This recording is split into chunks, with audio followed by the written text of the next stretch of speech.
आसाममधील चहा पावडरीपासून बनवण्यात आलेली गणेश मूर्ती ही मिरजेमधील मखदूम गल्ली येथे आहे.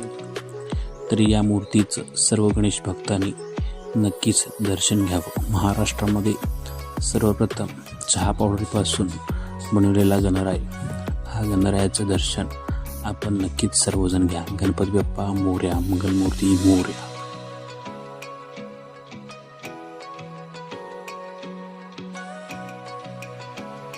मुदाकरात् मोदकं सदा विमुक्तिसाधकं कलाधरावतं सकं विलासिलोकरक्षकम्